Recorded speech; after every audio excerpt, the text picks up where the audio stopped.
Сәлеметсіздер ме, құрметті әріптестер? Кезекті тәжірибе таратуды бастаймыз. Сіздердің алдарыңызда Қыстаубай Арайлым Әскербекқызы, Қарқаралы ауданы, әдістемелік құралының тақырыбы математика пәнінен ұлттық құндылыққа бағытталған функционалдық тапсырмалар жинағы. Арайлым Әскербекқызы, сөз сізде. Жақсы, рахмет.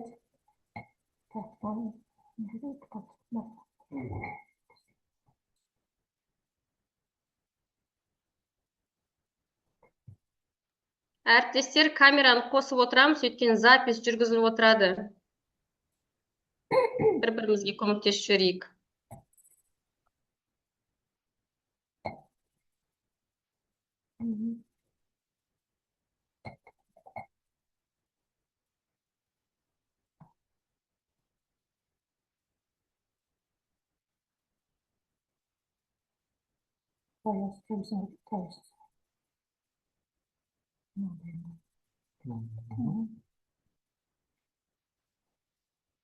Сіздерге көрініп тұр ғой,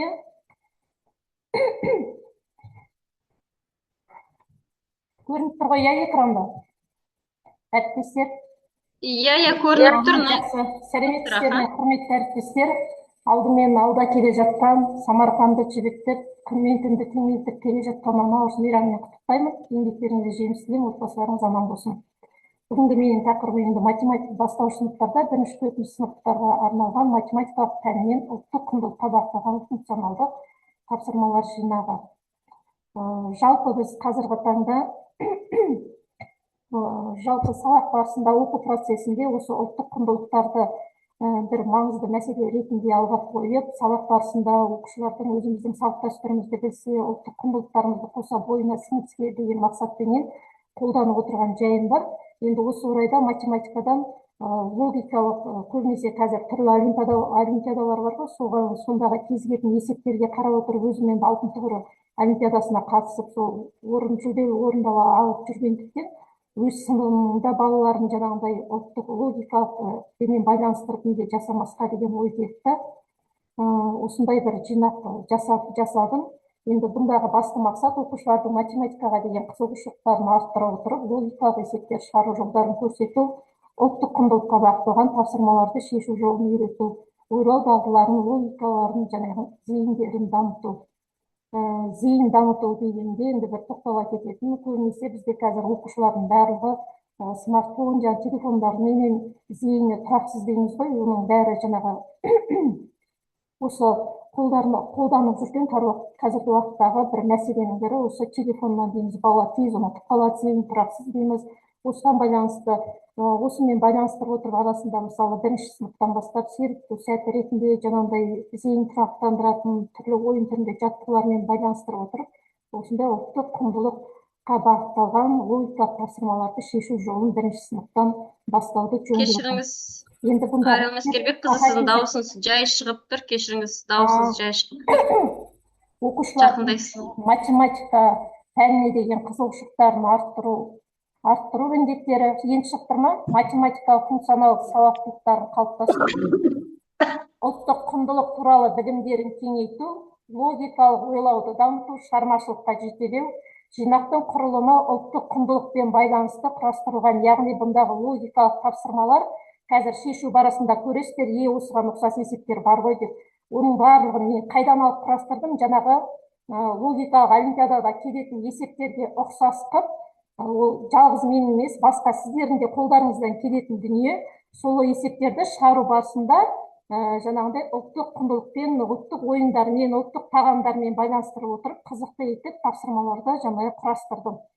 Осы есептер мен тапсырмалар енді оқушының жағдаятты шеше отырып мақсатқа жетуіне бағытталған.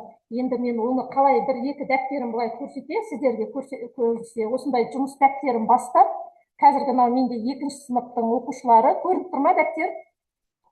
Міне, мынандай жұмыс дәптерін бастадым, қазір аяқ жағында көрсетемін, презентация тұр екен ғой.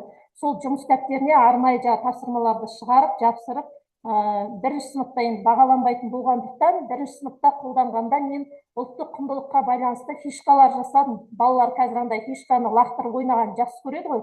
сол фишкаменен бағалауды солай ұйымдастырдым. Ол фишканың бір жағына жаңағы ұлттық ертегінің суретін жасадым да, екінші жағына QR кодпенен сол ертегіні мультфильмді көретіндей қылып солай жасадым. Сонда балалар жаңағы фишканы жинап отырады да, сосын 90 аяғында жаңағы кімде қанша фишка бар, сол фишканы, әр фишканы жаңағыдай QR кодымен болса 50 теңге деп, былай 20 теңге деп бағалап қойған ғой. Сонда балалар есептеп неше теңге ақша табамыз деген сияқты сондай бір қызықтығы бірінші сыныпта ұйымдастырдым. Әрине кішкене қалтама түсті, бірақ мен ол балалар қызықсын деп, жаңағыдай өздерінің зарплата аламыз деп, балалар қызығып осы есептерді шешу барысында 90 аяғында жаңа бірінші сыныпқа жаңа ақшаларын беріп, өздерінің ұтқан фишкамен жинаған ақшаларын беріп солай бағаладым. Енді мен тапсырмаға кірісіп кетейін бірден. Мысалы, мына жерде екінші сыныптың тапсырмасы қазір практика ретінде сіздерге осылай жұмыс жүргізген дұрыс болар деп ойлаймын. Бірінші тапсырмаға қарасаңыздар, ұлттық бас киімдер белгілі бір заңдылықпен орналасқан. Осы заңдылықты әрі қарай жалғастырып қойғанда 13-ші болып қандай бас киім тұрады, соны қорша деген. Бұл 3-ші сыныпқа арналған тапсырма. Жалпы бірінші сыныптан бастап осыған ұқсас тапсырмалар құрастыруға болады. Оларды мен қолдан отырмын, енді ара-арасынан алдым сіздерге. Мынаны қазір өздеріңіз шешіп көрулеріңізге болады. Қай бас киім 13-ші болып тұрған. Сіздерге уақыт берейін.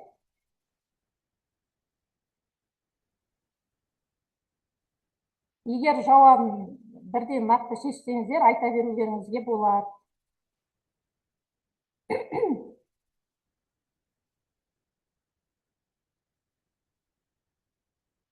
Бар ма жауабы?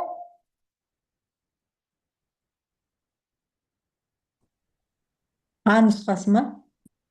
Иә, А нұсқасы.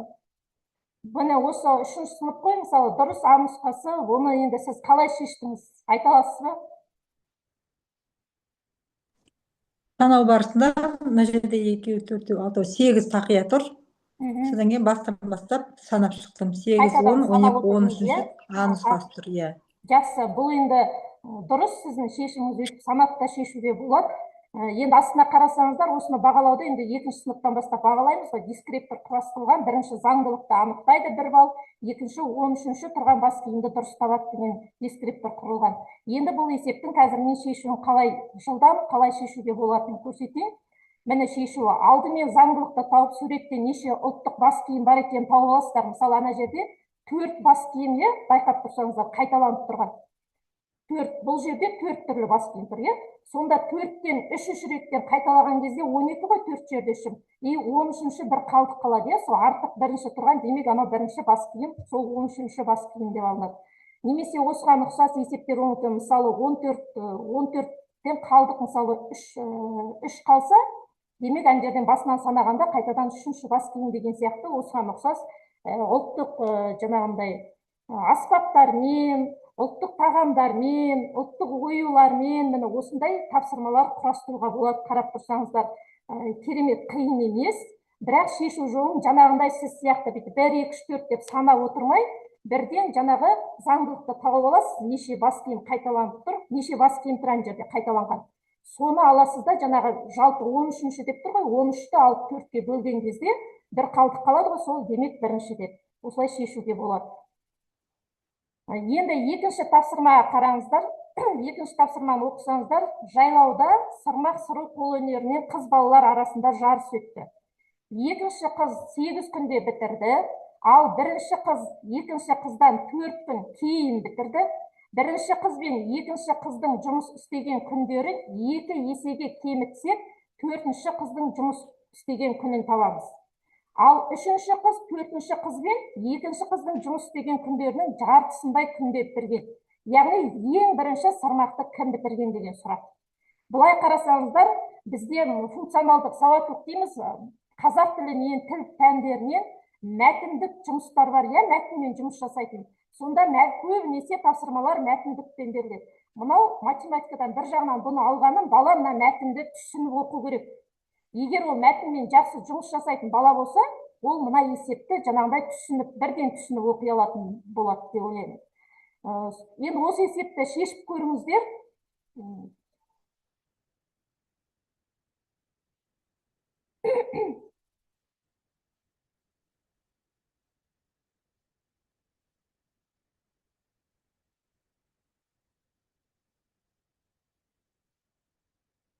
Бұл жерде де дискриптор берілген. Бірінші қыз сырмақты қанша күнде бітірген дұрыс есептейді, төртінші қыздікін есептейді. Енді сіздерге бұлай қарап тұрсаңыздар, мына дискрипторға қарап отырып та есептің шығару жолын біліп нетуге болады.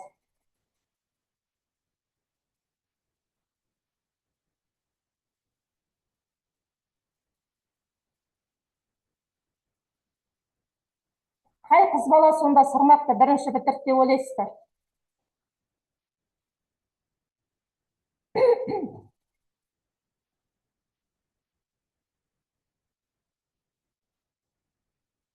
Сіздердің енді уақыттарыңыз нетсе, шешуін әрі қарай айта берейін ба?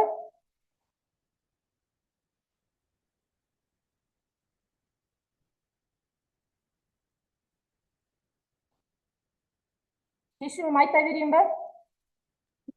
Екінші қыз ба? Екінші қыз 8 күнде. Екінші қыз, иә. Бұл жерде екінші қыз бірінші болып сырмақты бірінші бітірді, иә? Дұрыс айтасыз, екінші қыз.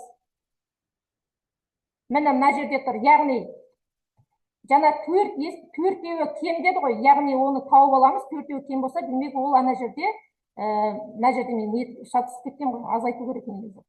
Мына жерде азайту керек. Есептің жауабы негізі дұрыс, екінші қыз бітірген. Енді мына жерде келесі есеп,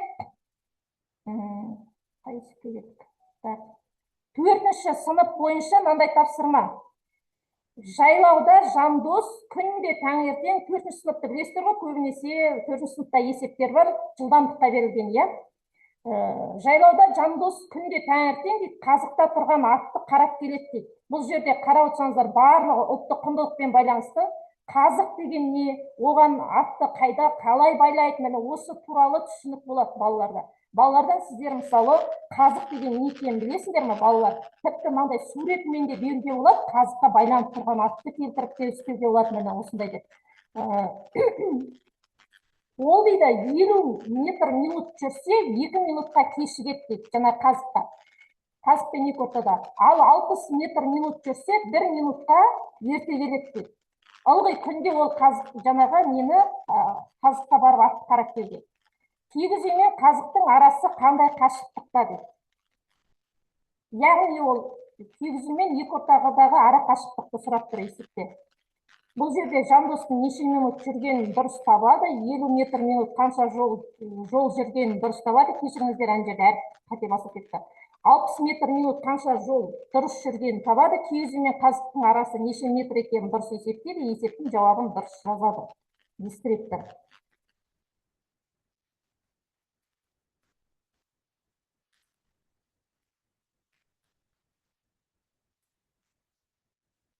Бұл есеп бізде осыған ұқсас есептер алтын тұғырда, сосын ана басқа математикалық олимпиадалар бар ғой, сонда кезігеді негізі бұндай есептер. Мен соған ұқсастып, ұлттық құндылықпен байланыстырып құрастырған ғой.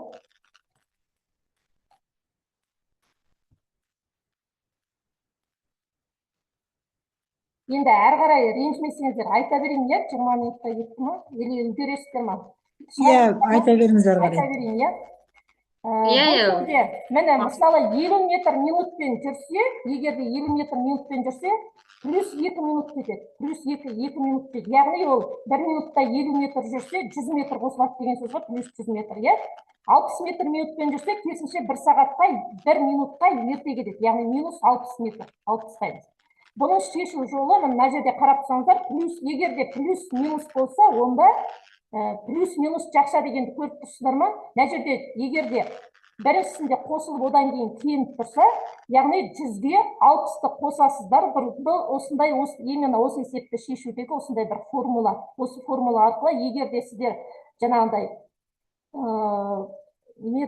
курстар бар ғой, мен негізі бір курс оқығанда, сонда осындай есептің шығару жолын осылай көрсеткен. Осы жаңағы олимпиадаларда кезігетін есеп. 100-ге 60-ты қосасыздар да, оны бөлесіздер 60 пен 50-дің айырмасына. Сонда 16, сосын 50-ді 16-ға көбейтесіздер. 16-ға көбейтіп, оған тағы да 100 метрді қосасыздар. Сонда 9. Добрый день, первая школа, заместитель мой сидит, директор, я Хавкова Кристина Валерьевна. Енді 60-ты 16-ға көбейтіп, одан 60-ты керісінше азайтып тастап отырмыз, иә? Онда да 900 метр. Яғни үйменен жаңа қазықтың арасы неше метр деген сөз. Үйменен киіз үймен қазықтың арасы 900 метр деген сөз. Есептің шығару жолы, егер де осындай, мысалы, егер мынандай есептер кезігеді, мысалы, әжем балаларға, мысалы, кәмпитті 2-ден бөліп берсе, 4-еу артылып қалады, егер 3-тен берсе, 2-еу кеміп қалады, балаға жетпей қалады деген сияқты есептерді естіген шығарсыздар, сондай есептер бар ғой. Міне соған осындай есеп. Артық қалу, жетпей қалу деген ғой. Ау. Артық қалу, жетпей қалу деген ғой. Иә, тура сол есеп. Соны мен құр айналдырып, әкеп ұлттық құндылыққа байланыстырып құрастырған ғой. Логикалық. Өйткені неге мен ол есептерге айналдырып солай құрастырдым? Өйткені бізде ұлттық құндылықпен байланыстыруымыз керек сабақта, және де бір жағынан олимпиадаға дайындау балалардың логикасын дамыту барысында, яғни осындай тапсырмаларды құрастырып, өздеріңіз сабақ арасында жаңағыдай қалыптастырушы бағалау ретінде сол сабақтың деталды ала бермейсіз, әрине. Егер сол мақсатына, сол сабақтың оқу мақсатына келетіндей жағдай болса, мысалы алып арасында осындай тапсырмаларды орындатуға болады. Келесі тапсырма күрескерлер туралы. Күрескерлер қазақ күресінен жарысқа бару үшін, яғни 3-3-тен сапқа тұрған. Дидар, Дүйсен, Марат үшеуі 3 бала дейді, 3-3-тен тұрған ғой сапқа. Алдыңғы жақтан санағанда олар 7-ші, арт жақтан санағанда 5-ші қатарда тұрғанын байқады. Яғни қазақ күресіне барлығы неше күрескер барған деген есеп. Бұл да сол олимпиадада кездесетін есеп. Егер олимпиадаға қатысып жүргендеріңіз болса, мынаны бірден шешесіздер деп ойлаймын. Бұл есепке де міне дескриптор құрастырылған, есептің шартын дұрыс түсінеді, есептің шығару жолын біледі, есептің жауабын дұрыс жазады. Яғни қазақ 7 мен 5-ті қосамыз 12. Иә. Содан кейін 12-ден 1-ді алып тастаймыз, 11. Сосын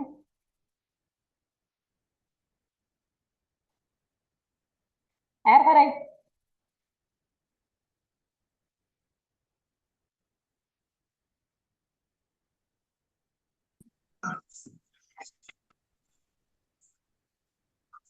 есептің жауабы Неше күрескер барған деп тұр ғой, иә?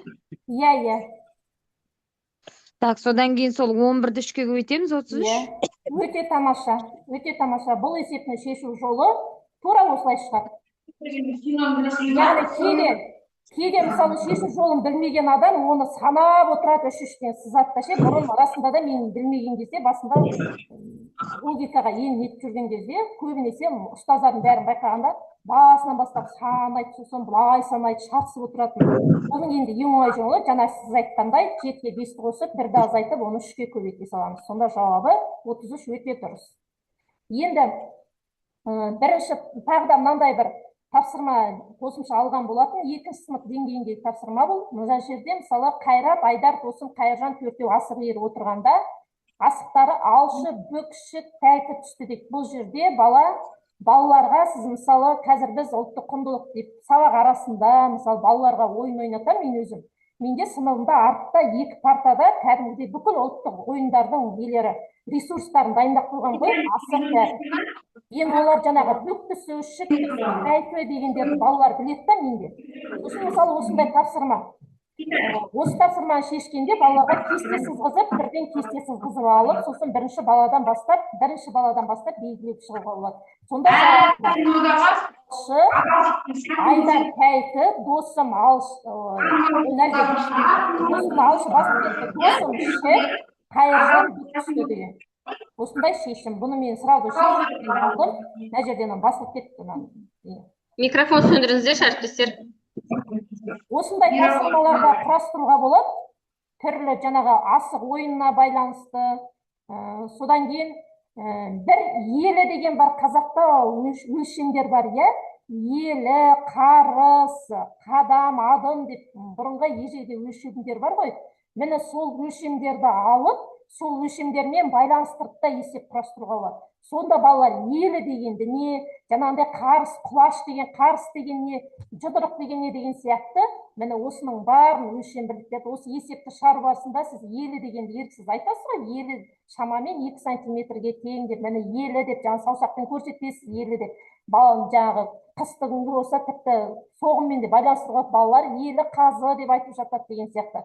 Міне соған байланысты мынандай есеп дейді. Бір елі шамамен 2 сантиметрге тең, Ерасылдың қолында 15 елі таяқ бар, ал Жарқында одан 3 еліге артық дейді. Егер оның ұзындығын сантиметрмен есептесек, Жарқынның таяғының ұзындығы неше сантиметр болады деген тапсырма. Бұл 2-ші сыныпқа беруге болады. Бұл егерде жақсы логикасы, жақсы сыныңыздың деңгейіне байланысты, тіпті 1-ші сыныптың 2-ші жартыжылдығында да жайлап үйретсе, осы есепті олар да шығаратын балалар болады ішінде. Енді ол сіздің жаңағы жұмыс жүргізу барысында қалай жүреді, жұмыс соған байланысты. Яғни шешуінде 15 еліні неше сантиметр екен тауып алып та шығарып болады, немесе 15-ке 3-ті қосып 18 екіге бөлгенде, яғни Жарқынның таяғының ұзындығы 36 сантиметр деп шешуге болады. Мына осындай есеп.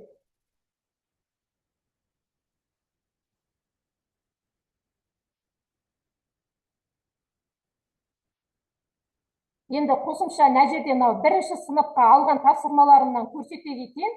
Мысалы, 1-ші сыныпта мен осындай тапсырмаларды құрастырдым. Олар көбіне оларға суретпен, қызықты, жаңағындай асықпен, қамшымен деген сияқты ұлттық бас киіммен, түрлі жаңағындай ыдыстармен осылай тапсырмалар.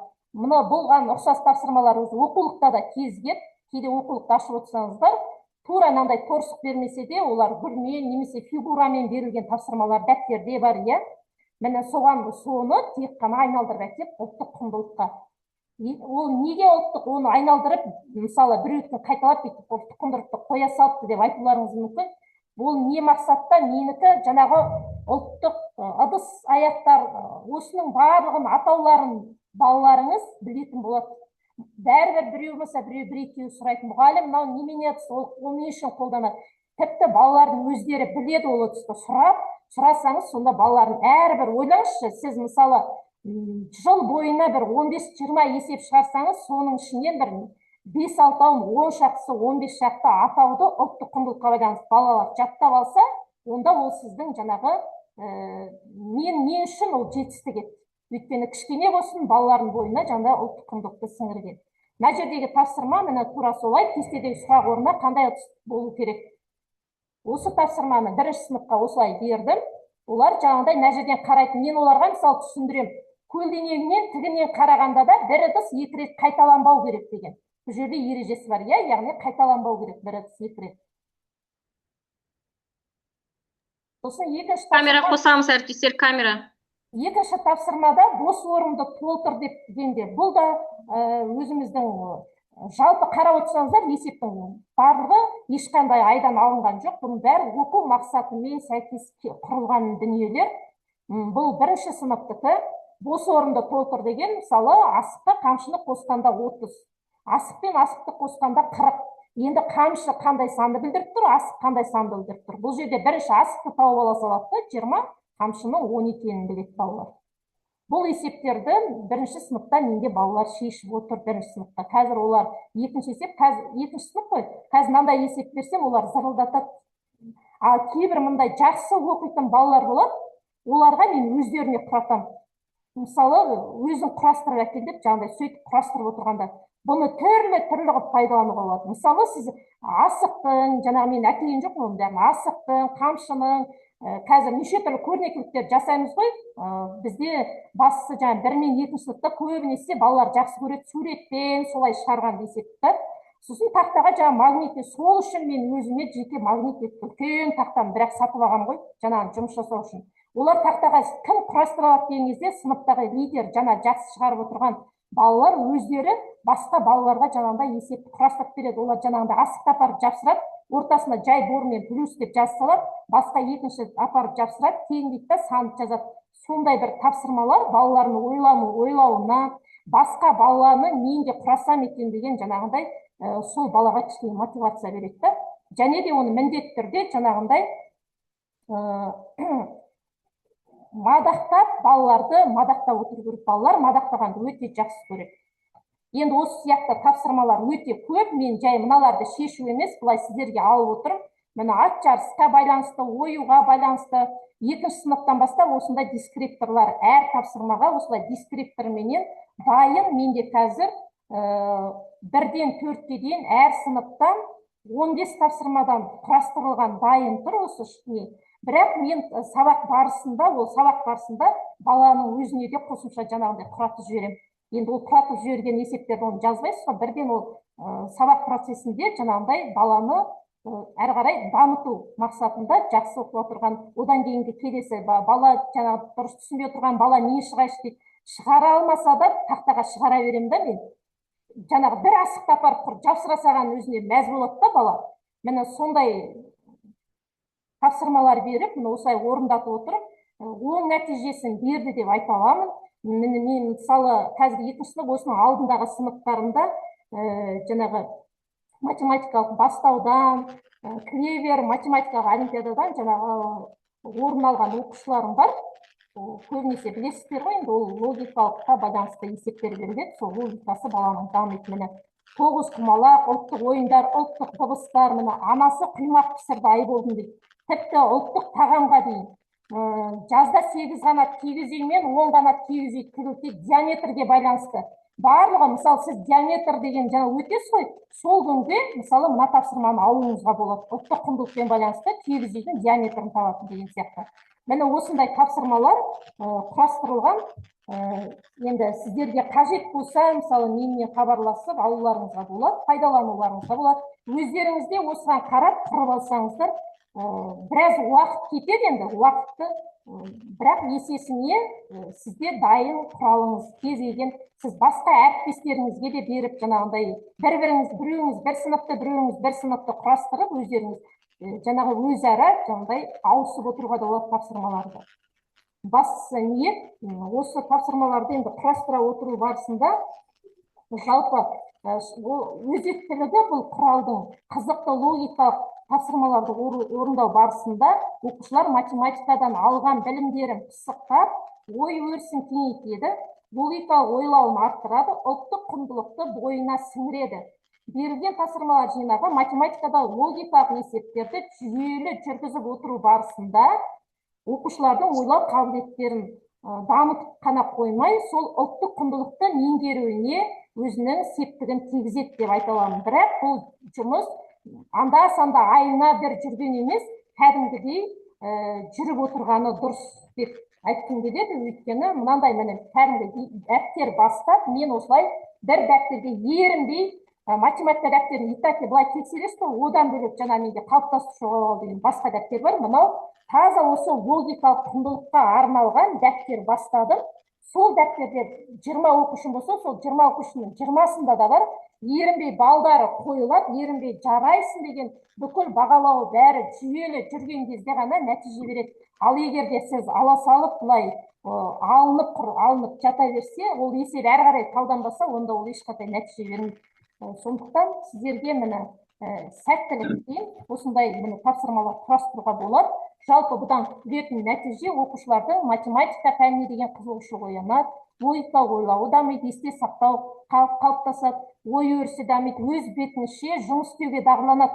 Көбінесе басында енді кішкене көмектесесіз ғой шығару жолын, одан келесіде соған ұқсас тағы есеп бергенде өзіне көбінесе өздік жұмыс ретінде беріңіздер. Сонда сөйтіп қалыптастырсаңыздар, балалар мысалы менде шулап кетеді кез келген бала. Жаңағыдай тапсырма бере қойған кезде тып-тыныш етіп орындай қалады, үйреніп алған.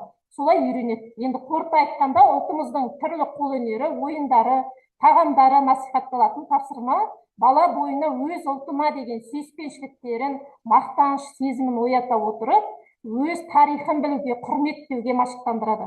Құрылған тапсырмалар оқушының танымдық қызығушылықтарын арттырады. Есте сақтау қабілеттерін жақсартып, белсенділіктерін арттырады және зейінді тұрақтандыру тапсырмаларымен қоса беруге болады. Зейінді тұрақтандыру тапсырмасы деген түрлі, енді онымен ол тақырып болмағандықтан алған жоқпын, бірақ арасында сәтті уақытында мен олардың барлығын жаңағыдай пайдаланамын.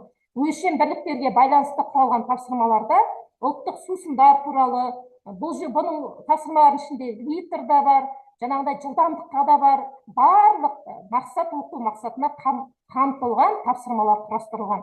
Әртүрлі тәсілдер арқылы берілген тапсырмалар ойлау белсенділігін арттырып, танымдық қабілетін дамытады. Енді бүгінше осы біраз нәрсе есептер енді сіздер түсінікті деп ойлаймын. Қазір мен енді кері байланыс ертең микрофон деп өздеріңіз маған қоятын сұрақтарыңыз болса, осы туралы қандай ойларыңыздар, мүмкін менің әлі бір жерден кетіп жатқан минустарым болып қала ма деген сияқты маған қосарларыңыз бар шығар, өздеріңізге аларларыңыз бар шығар, сол туралы айтып өтсеңіздер болады.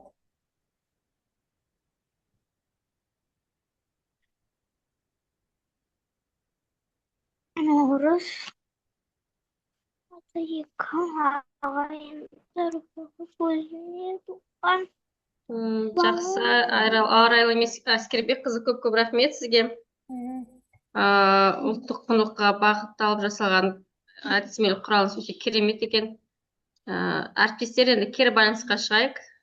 Өйткені керек, кері байланыс жасайық, әріптестер.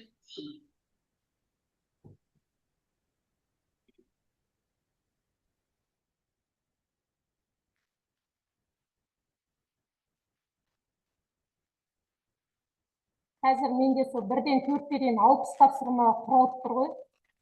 15-15-тен дайын тұрғаны. Сынып арасында құралғандарды оларды мен жазып реттеп отқан жоқпын. Сабақ барысында шығарып әрі қарай кете береміз ба талға.